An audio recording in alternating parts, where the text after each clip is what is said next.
Company బాధితుల list కూడా చాలా పెద్దగా ఉంది. వాళ్ళ టెస్టిమోనీస్ చూస్తే రమేష్ శర్మ గారు CEO ఆఫ్ ఆంబర్గ్ ఇన్ఫోకాన్ అనే వ్యక్తి లింక్డ్ఇన్లో ఈ కంపెనీకి వ్యతిరేకంగా is Meinhardt group building empire by not paying sub consultant, అంటే సబ్ కన్సల్టెంట్స్ సబ్ కాంట్రాక్ట్స్ ఇచ్చి వాళ్ళకు పేమెంట్లు కూడా చేస్తలేరని ఏకంగా వాళ్ళ బాధితులు పెద్ద పెద్ద CEOలు. ఈ CEO MBA in IMT college ఆంబర్గ్ ఇన్ఫోకాన్, he is a alumni of IIMలో చదువుకున్న వ్యక్తి ఈ కంపెనీ బోగస్ కంపెనీ ఇంత పెద్ద వ్యాసం రాసిండు ఆయన. 2 సంవత్సరాలకు వెళ్ళి మేము సబ్ కన్సల్టెంట్గా వాళ్ళకు పనిచేస్తే మాకు రూపాయి ఇవ్వలేదని. ఈయన ఒక్కనే కాదు, గ్రూప్ ప్రిన్సిపల్ ఏ design confidence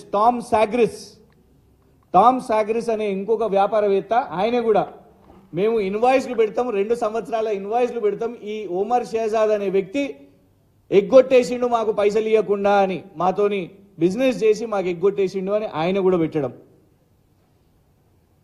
BIM digital manager Sharwanand Vaidyanathan, ఆయన కూడా ఇదే చెప్పిన పరిస్థితి, డబ్బులు ఇస్తలేరు, డబ్బులు ఎగ్గొట్టేస్తున్నారు, పనిచేసే వాళ్ళకి డబ్బులు ఇస్తలేరు అని.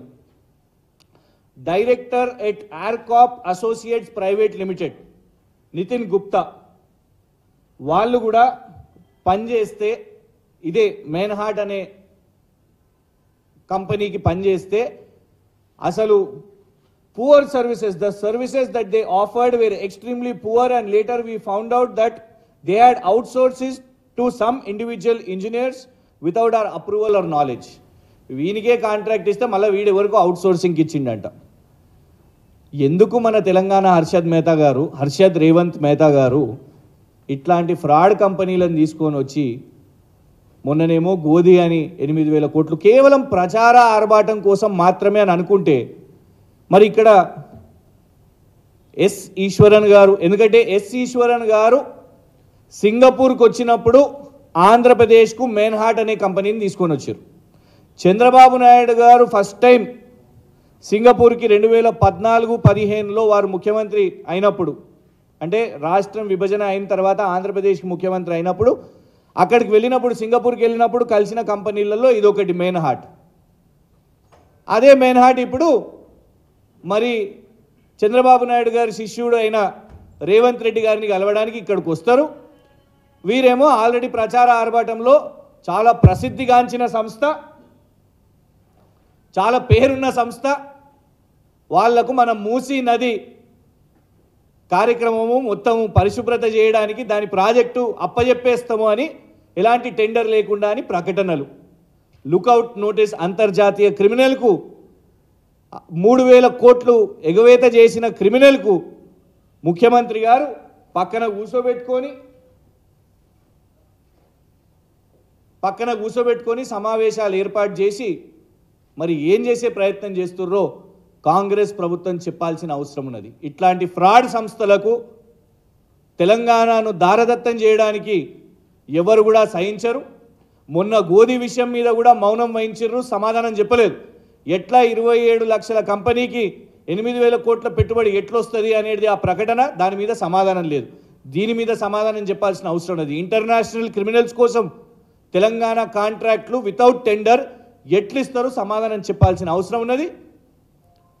కేడీలకు తెలంగాణ సచివాలయం ఎందుకు ఎంట్రీ వస్తుంది, ఎందుకు ఆడియన్స్ ఇస్తున్నారు, ఈ కంపెనీని ఎందుకు ఎలివేట్ చేస్తున్నారు, దీని వెనుక కమిషన్లు ఉన్నాయా అనేది ఇవాళ సమాధానం చెప్పాల్సిన అవసరం ఉన్నది. హర్షద్ రేవంత్ మేతా గారు ఈ స్కాములు ఫ్రాడ్లు చేయడానికి మీకు రెడ్ కార్పెట్ ఇవాళ మేము ఎవ్వరం కూడా ఇవ్వలేదు. ఖచ్చితంగా ప్రశ్నిస్తాం. ఇవాళ ప్రశ్నిస్తే మళ్ళీ ఇంకొక సమస్య ఏమున్నదంటే వాళ్ళు ఇష్టం వచ్చినట్టు మాట్లాడతారు, అడ్డం పొడుగు మాట్లాడతారు. ముఖ్యమంత్రి మాట్లాడతాడు, ఓడిపోయినా అని మాట్లాడతాడు, రేపేదో అవకాశాలు కావాలని ఇంకొందరు మాట్లాడతారు. జీవన్ రెడ్డి గారు ఓడిపోయారు, వారు ఎమ్మెల్సీగా కూడా ఉన్నారు, వారికి ఏదో మంత్రి పదవి కావాలనుకుంటారు. రోజు ప్రెస్ మీట్ పెట్టి బాధుడే. ఆయనే సరిపోయింది అనుకుంటే ఇంకొక వ్యక్తి మైనంపల్లి హనుమంతరావు ఫ్రస్ట్రేషన్లు ఉన్నాడు కావచ్చు, ఎలక్షన్స్ ఓడిపోయిండని. ఎన్నిక ఓడిపోయిండు, ఆయనకి ఏదైనా పదవి కావాలంటే అడగొచ్చు. ముందే అక్కడ ఏమైపోయిందంటే ఇప్పుడు ఎంపీ టికెట్ల కోసం కుటుంబాల రేసులు ఉన్నాయి. బట్టి విక్రమార్క గారు సతీమణి, బట్టి విక్రమార్క గారి సోదరులు, పొంగులేటి శ్రీనివాసరెడ్డి గారి తమ్ముడు, ముఖ్యమంత్రి గారి తమ్ముడు, జానారెడ్డి గారి పెద్ద కొడుకు. ఇది అయ్యేసరికి ఇప్పుడు మైనంపల్లి హనుమంతరావు వెనుకబడుతున్నా కావచ్చు అని ఆయన ప్రెస్ మీట్లు. పోనీ ప్రెస్ మీట్ పెడితే ఇట్లాంటి కేడీల గురించి ఇవేమన్నా మాట్లాడతారా అంటే అది కాదు. హరీష్ రావు గారిని తిడితే న్యూస్లోకి వస్తాం, కేటీఆర్ గారిని తిడితే న్యూస్లోకి వస్తాం. కేటీఆర్ గారికి కేవలం ఇంగ్లీషే వచ్చంట, సబ్జెక్ట్ రాదంట.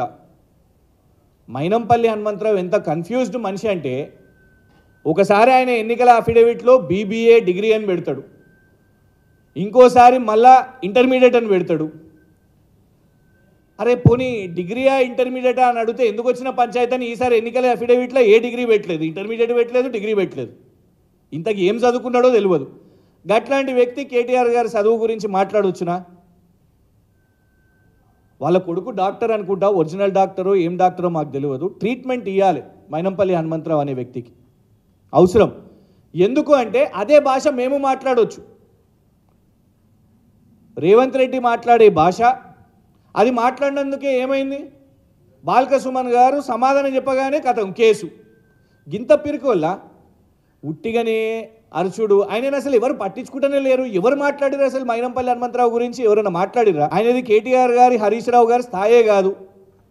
మాట్లాడకపోయినా మాట్లాడి ఆ జీవన్ రెడ్డి గారు, ఈ మైనంపల్లి హనుమంతరావు గారు అంటే ఎక్కడ వెనుకబడిపోతుర్రో, ఏమైనా ఎమ్మెల్సీలు కావాలనో, ఏమైనా నామినేటెడ్ పదవులు కావాలనో, ఏమైనా మంత్రి పదవులు కావాలనో దానికోసం వార్తల్లో ఉండాలి, రేవంత్ రెడ్డి గారి దృష్టిలో ఉండాలనే ఇవాళ ఈ స్టంటులు చేస్తున్నారు. మేము మైనంపల్లి హనుమంతరావుకు వార్నింగ్ ఇస్తున్నాం. నీకు దమ్ముంటే ఒక్కొనివి తిరుగు, ఒక్కొనివి పో. ఎవరి మీద దాడి చేస్తావో, ఎవరి మీద మాట్లాడతావో, ఎవరి మీద సవాళ్ళు ఇస్తుంటావో ఒక్కొని మీద పో. కిరాయి గుండాలో ఎందుకు తెలుసా? హరీష్ రావు గారు, కేటీఆర్ గారు నీ భాష అస్సలు మాట్లాడరు, నీకు స్పందించరు. నువ్వు పొరుగు దండాలు వేసినా, తల కిందికి వేసి కాళ్ళు పైనకి వేసుకున్నా కూడా నిన్ను వాల్యూ ఇయ్యరు వాళ్ళు, నీ మీద స్పందించరు. ఎందుకు టైం వేస్ట్ చేస్తున్నావు? మీడియా టైం వేస్ట్, అందరి టైం వేస్ట్.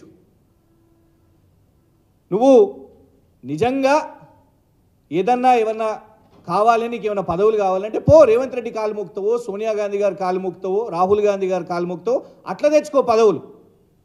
ఉట్టిగానే అరిసి, ఉట్టిగానే బూతులు మాట్లాడి మళ్ళా తర్వాత మేమేమన్నా మాట్లాడితే రిటర్న్లో మేమేమన్నా తిడితే పిరికొల్ల లెక్క పోలీస్ స్టేషన్లకు పోయి కేసులు పెట్టి.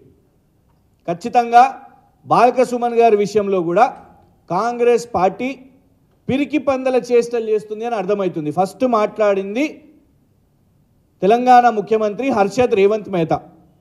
స్కామ్స్టరే ఆయన కూడా. ఇప్పుడు స్కాములతో అంతా సోపతి పెడుతుంటే ఆయన కూడా స్కామ్స్టరే కదా. ఈ దేశానికి ఎంత పెద్ద కుంభకోణమో హర్షద్ మెహతా అందరు తెలిసిందే. తెలంగాణకు రోజు ఒక కేడీలను తీసుకొని వస్తున్నాడు, గోధీలను కేడీలను తీసుకొని వస్తున్నాడు. ఈయన కూడా స్కామ్స్టరే. వాళ్ళు అట్లా మాట్లాడితే మా వాళ్ళు ఇట్లనే మాట్లాడతారు. ఎట్లా ఆపుతాం? కార్యకర్తలను, నాయకులను ఎట్లా ఆపుతాం? అయితే నోరు మూసుకోవాలి. లేదు, మేం మాట్లాడుతున్న దాన్ని కూడా స్పందన కూడా మీరు ఎదుర్కోవాలి. మళ్ళీ పోలీస్ కేసులు పెడతాం ఇవన్నీ అంటే కూడా దానికి కూడా భయపడేది ఏం లేదు. తెలంగాణ సమాజం చూస్తున్నది, ఓపిక పడుతున్నాం. ఇంకా మాటకు మాట జవాబు ఇవ్వచ్చు. ఒక్క బాల్క సుమన్ గారు ఒక్క మాట మాట్లాడేసరికి ఇక మంత్రులు, కాంగ్రెస్ నాయకులు, వాళ్ళ యువజన విభాగాలు బాల్క సుమన్ గారి ఫోటో పెట్టుకొని దాని ముందు ఏదో ఇక చేస్తున్నారు ప్రయత్నాలు, చెప్పులు పట్టుకొని. ఆయన అనాల్సింది అనేసి నువ్వు టైం మీరే వేస్ట్ చేసుకుంటున్నారు. మీరు కంట్రోల్ చేసుకోవాలనుకుంటే మీ వాళ్ళని కంట్రోల్ చేసుకోండి. సీఎం నుంచి మొదలు పెట్టుకుంటే మైనంపల్లి హనుమంతరావు లాంటి జోకర్లు మీ నోరు అదుపులో పెట్టుకోండి. లేకపోతే ధీటైన సమాధానం చెప్పగలుగుతాం. మేము కిరాయి గుండాలను పెట్టుకొని తిరిగాం హనుమంతరావు. 10 కార్లు వేసుకొని, సైరన్లు వేసుకొని కిరాయి గుండాలు ఉండరు. బీఆర్ఎస్కి నికార్సైన కార్యకర్తలు ఉంటారు. హరీష్ రావు గారు వెంటైనా, కేటీఆర్ గారు వెంటైనా, ఏ నాయకుని వెంటైనా ఇక్కడ కార్యకర్తలే ఉంటారు. తెగించి పోరాడతాం, గుండాగిరి చేయం, కానీ ఎక్కువ రోజులు కూడా సహించం.